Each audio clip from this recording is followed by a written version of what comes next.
Good morning, friends. I'm on my way back out to the warehouse. But I wanted to take some time this morning while I'm driving to give kind of a pre conversation, a pre briefing, if you will, on the Morgan Silver Dollar. I am going to do an extensive sit down talk about how to properly collect and invest in Morgans. But I wanted to give a little background first. And I've talked a little bit before in a couple other previous videos about how I got into the whole rare coin world and all of that. And I've dealt with $1 million collections and have sold some very, very pricey rare coins and to collectors and investors. And, you know, there is a fantastic investment market in rare coins. People that understand money, they understand different forms of tangible assets. And rare coins just happen to be one of those. Now, there's a lot of bad information out there about rare coins, that's for sure. And there's a lot of bad dealers, bad coin companies. Yes, but there's a lot of good ones too. And really, excuse me, the thing that irks me the most is misinformation that people get. Excuse me. And I had spent more time on the phone trying to unravel misinformation that people have gotten over the years from watching these coin shows on television, on like the Home Shopping Network, and seeing advertisements for limited edition collectibles that look like coins but aren't. But yeah, there's a lot of bad information. Then there's certain companies that you will call up, coin companies, that will make statements like, I guarantee you if you buy this coin it will double in value in 2 years or less, and blah blah blah. Well, that's the ugly end of the industry. And every industry has that. Every industry, you know, the coin industry does have a managing or I guess you could say a regulatory kind of organization that's behind it. And so I guess you could say this will be my first point. If you're going to be dealing with any kind of a rare coin dealer or rare coin company, you have to make sure that they have a good reputation. You know, a lot of people say, well, I'm going to look at the Better Business Bureau and see if you're A+ rated, or, you know, and the Better Business Bureau is fine, but that's like the bottom of the list for ensuring that a rare coin company or rare coin dealer is reputable. That's, I mean, if you want to look it up, that's fine, but it only takes one person to complain to the Better Business Bureau, and it could be a fake complaint. It could be the competition trying to give a company bad name or something like that. And stuff like that happens all the time. So the Better Business Bureau, although it is a tool, is definitely not the all. But a reputable coin company will have an ongoing relationship with, first, the two top grading services, NGC, Numismatic Guarantee Corporation in Sarasota, Florida, and PCGS, Professional Coin Grading Service, out in Newport Beach, California. So that's the first two things. They've been dealing with them for a while. They're reputable. They have coins graded by them. They have accounts with them. So that's one indicator. There's also the American Numismatic Association, the ANA. And it's not easy to get into the ANA. You have to be around a while and have dealt with so many rare coins over the years and be well known and go to coin shows and so forth and so on. So the ANA is another kind of governing body. Probably the ICTA, the Industry Council, excuse me, for tangible assets. So the ICTA is also important. Not anybody can join the ICTA. The ICTA is well, they've done a lot of things. It's kind of, I know they have lobbied Congress before to make rare coin purchases untaxable for like sales tax. So if you're in California and you buy rare coins in California, anything over $1,500 is there's no sales tax because it's considered an investment. So the ICTA, and they're also a kind of a governing body, I guess you could say, to oversee the industry. And they put out reports of fraudulent companies all the time. And there's one other, I can't think of it off the top of my head. It's the Numismatic Guild. I should know all of this, members of everything, but anyway, these are the professional organizations that help govern the rare coin industry. And there are rare coin companies that are part of the S&P 500, so you can actually invest in stock of a company. But honestly, and I'll do this, I'll talk a little bit about different ways to invest in rare coins before I get into the mortgage silver dollars. But, and there's some confusion about this. Now, you can invest in gold. Now, you can invest in gold on paper. There's a lot of companies out there, and I won't name any names, but they, you can call them up and send them a certain amount of money, wire transfer them, whatever, 50,000, 100,000, and invest in gold. And they, quote unquote, hold that amount of gold for you. No, not in a vault. It's not actually anything that's physical, really. It's numbers in the computer. And what you're buying is whatever gold spot is at the time, minus whatever the little bit of a spread is, so the company can make money too. They're not doing it for free. So you can actually own gold on paper. I mean, it's really just numbers in a computer. It goes up with spot price, it goes down with spot price. You can cash it in at any time. It's like anything else. If you cash it in, excuse me, too soon, you can take some kind of a penalty depending on the company and how they manage things. But in my opinion, there's not much of an advantage of owning gold that way.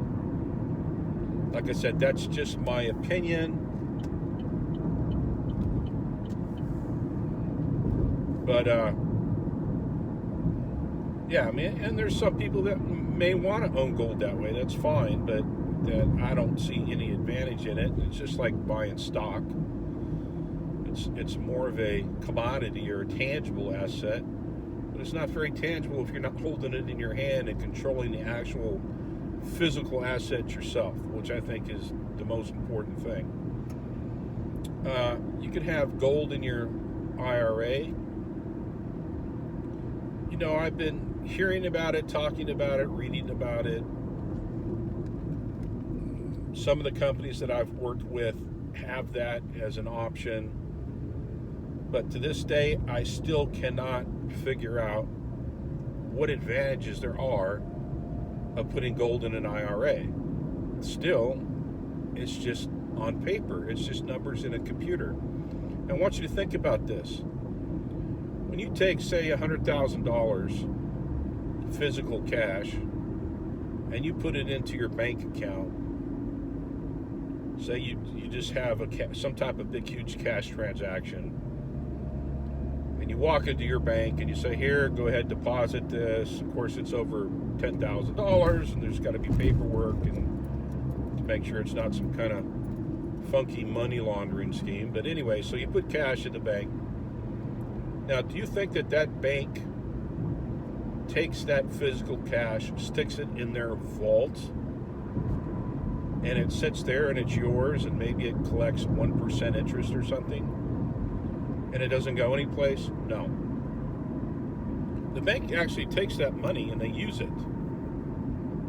The bank uses it to invest with. So you pay a bank to hold your money in most cases, and then they take your money and they go and invest it. And a lot of banks invest in mutual funds, or at least they used to. And then they earn money that you're paying them to hold for you. And then they offer you credit cards, in a lot of cases, for a percentage, if you want to use it. So, in a sense, these companies that you buy gold on paper, they do basically the same thing. I mean, they don't just take your money and it sits there, or they purchase, or have a bar of gold for you, whatever ounces it is, and stick it in their own vault with a sticky note on it with your name. Doesn't work that way. So they take those funds and they invest them. They use them as a tool, and they do not want you to cash out. First of all, whichever broker or person helped you with that particular transaction is getting paid a commission, and if you happen to cash it out before a certain time, that guy's got to give back his commission. And there could be penalties for early cash out, whatever they determine early is. It's just like if you have a 401k, if you liquidate it, cash it out, you're going to have to pay a little bit of a penalty to the federal government. So, having said that, in my opinion, being involved in the industry since 2001, the best way to own gold is to own actual physical gold that you store yourself. So you invest with a company, they send it to you. It could be in little ingots, small little bars, or large bars, or some type of a coin form, whatever. And you take possession of it and you store it yourself. You put it in your own personal safe, or you put it in a safe deposit box with your bank, which is an option. It's not necessarily the best option, in my opinion. The best option is for you to store it yourself in your own bank, or your own safe, hidden away from the rest of the world. And hopefully there's people in your family that you trust that can take possession of it, just in case something may happen to you. But real physical gold now, or it can be gold, silver, platinum, whatever. Now, having an understanding of how the best way to invest in precious metals. So once you have, now there's different ways to buy the metal. You could buy the metal in bullion form or coin form, new stuff. And then you could purchase pre-1933 1-ounce gold coins. And that's kind of an in-between area. They're not new bullion. They're not exceptionally rare coins. But what they are is pre-1933 gold that's more generic. You can buy them for almost the same price that you're going to pay for a regular bullion coin and store those yourself. And those would be very common date $20 gold pieces. They'd be Type 3 Liberty heads, and then St. Gaudens, the $20 gold pieces. And that's really, and we're just talking about the generic coins themselves, not necessarily exceptionally rare dates or rare mint marks or certified. You can get them raw in a tube, and like I said, the percentage above spot that you're going to pay for those is just slightly higher than if you were to buy bullion coins. But the potential to go up in value, there's already an added extra value to them anyway, because they're antique gold coins. So, in my opinion, that's really a much better buy. But then the third category, so you've got bullion, you've got pre-1933 generic, which I just talked about, and then you have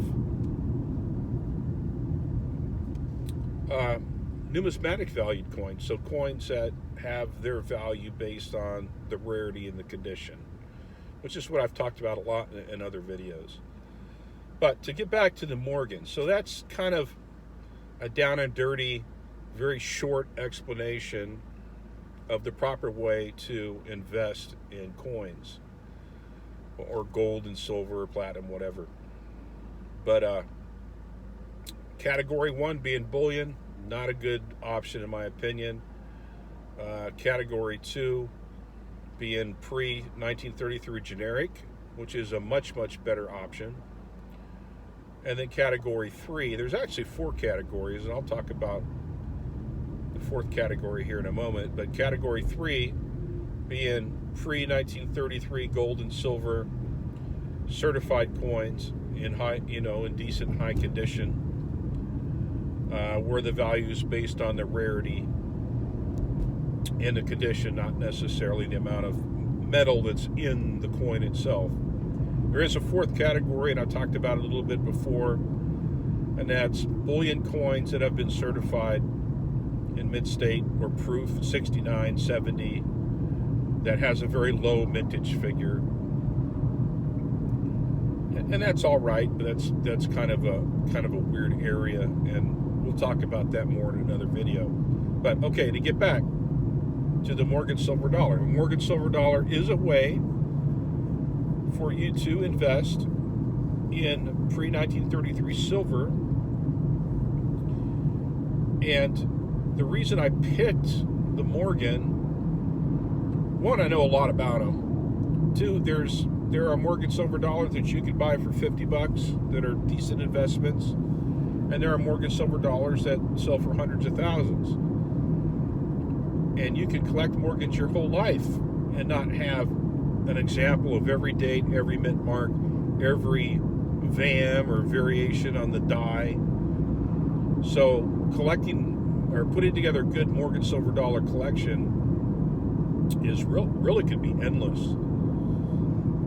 And as far as the price points are concerned, it's at a level where everybody can pretty much invest into rare coins. So if you don't have $100,000 to spend or more in the rare coin market, you can spend $1,500 and have a nice little collection. So that's why I really picked Morgans. But Morgan silver dollars, they were made, first of all, they're 1 ounce of silver, or it's a 1 ounce coin. It's 90% silver. All pre-1933 coins, whether they're gold or silver or whatever that we used as money, they have copper in them to make them more durable, so they don't mar so easy. So that's the reasoning behind that. So they were actually meant to be used as money. So the 1 ounce Morgan is really 90% silver. So it's 90% silver, 10% copper. If you put the coin on a scale, it should weigh exactly an ounce. So that's kind of a tip. If you get a coin, a Morgan, and it's a rarer date, and you're getting an exceptionally low price, you need to put it on a scale to make sure it weighs an ounce, because it could be fake. Another way to tell is a magnet test. If it sticks to a magnet, it's fake. Silver does not stick to a magnet. But anyway, but the Morgan silver dollar was made from 1878 all the way up to 1904. Then they stopped production, and then they came back for 1 year in 1921, and then they switched to the peace silver dollar, which is another story, and I'll tell about the peace silver dollar in another video. But the Morgan silver dollar was made at various mints. Of course, it was made in Philadelphia. And if your Morgan does not have a mint mark, you know, that means that it's Philadelphia. Philadelphia doesn't have a mint mark. It wouldn't be P, it just doesn't have a mint mark. Then there's San Francisco, of course, which would be an S. There's Carson City, which would be CC. And there's New Orleans, which would be an O. And then for 1 year, in 1921, which was the last year that they made them, they made a coin in Dallas. So there will be a D. So those are basically the mint marks. So you got Philadelphia, which is no mint mark, San Francisco, New Orleans, Carson City, and then for that 1 year, no, excuse me, I don't know why I said Dallas, because I live in Dallas. It's Denver. So, yeah, not Dallas, Denver. I live right outside of Dallas, so I think about Dallas every day. But anyway, so for those of you who know coins, stop laughing. But anyway, those are the mint marks. And before we talked about, there's about 22 very common dates, and you can get a typical common date Morgan silver dollar in a good certified condition, say 63, which is 3 grade points above brilliant uncirculated. Retail, you're going to pay about $75 for the coin, and that's about what the going fair market value is right now. So you can put together a nice little 20 or 22 coin collection of the most 22 common dates for about $75 a piece. Of course, that is shoppable. Some places, not very many, but will maybe charge you $65.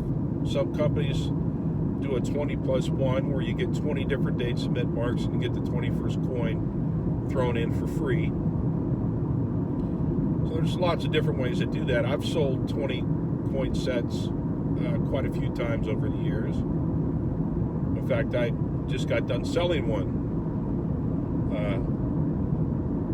to a client out in California, and I'm actually sending him his last 2 coins this week. I think it's an 1883 and an 1898 O, New Orleans, I believe. Both NGC coins, mid-state 63s.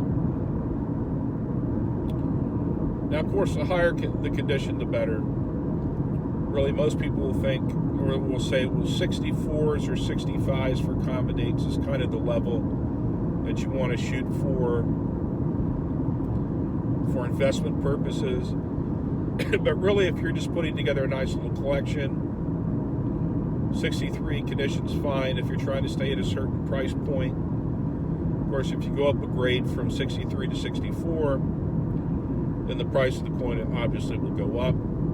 So different people have different comfort levels or price points. So 63 is kind of a beginner kind of an area. And then later on, you know, I know this particular person that bought this mid-state 63 20 coin set. after this, he's going to want to start buying the Carson Cities. Which of the Carson Cities are the most popular? They come from the Comstock load. The Carson City Mint was very short-lived, and it's got that interesting spirit of the Old West attached to it.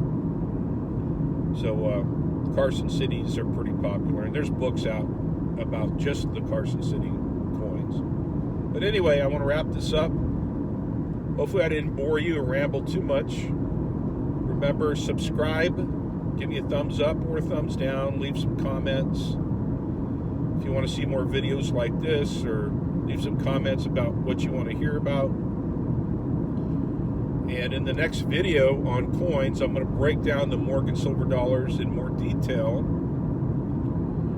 and give you all the Carson City dates, talk about the GSA, the Government Service Administration hoard, talk about some pedigreed Morgans, and talk about the whole VAM thing, variations on the dies, little mistakes in the dies, and how you can collect VAMs.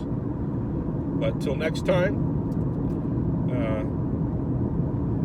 like I said, make sure that you thumbs up, thumbs down, what have you, leave comments, and subscribe to the channel. And we'll talk to you soon. Ranger 5 out.